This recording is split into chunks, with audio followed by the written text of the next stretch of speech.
So we're in the cellar of the Palais Coburg here in Vienna, one of the greatest wine collections in Europe. Here is a wall of imperials. We're in the French cellar. We'll be visiting all 7 cellars this evening.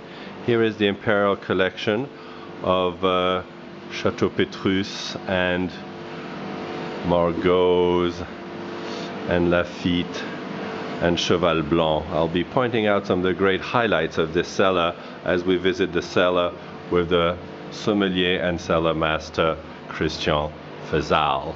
Some of the highlights in the French cellar, for example, are the wonderful Nebuchadnezzar of Chateau Mouton 2000. There were only 69 bottles produced. They're all at the cellar at Mouton, and this is the only bottle outside the Mouton cellar. We also have, as a highlight within the Burgundy section, I believe a 1934 DRC.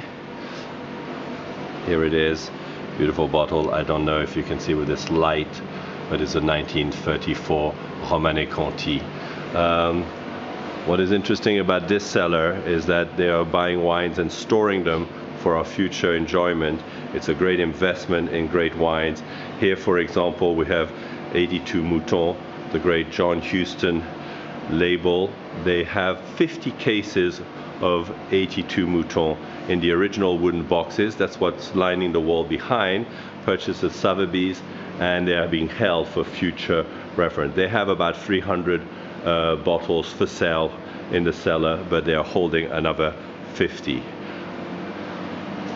What is so pristine about this selection is how the wines are stored. Some of the labels you saw were actually wrapped in a cellophane because of the perfect humidity here. We're in the underground cellars of Vienna. Vienna has some of the best water, and of course the water was brought here by great Roman aqueducts that were built to bring water here from the Alps, and there's incredible good quality water and great humidity. Down here in this wall we have an imperial of 1961 Chateau Petrus, which is also one of the great highlights in the collection. There's a great system for people loving to find great ideas of how to store your wine cellar. They've created great drawers here that you could pull up in the middle of this sort of tasting table.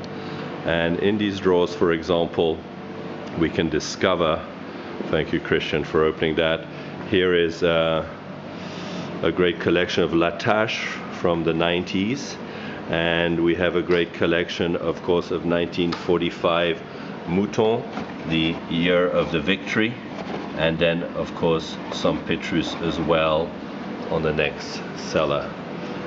This is one of how many wine cellars are part of the Wine Spectator Grand Award, Christian? How many? We have 6 cellars in here. So here is the award for the Wine Spectator Grand Award for the Palais Coburg, with a great wine list that's been put together for many years.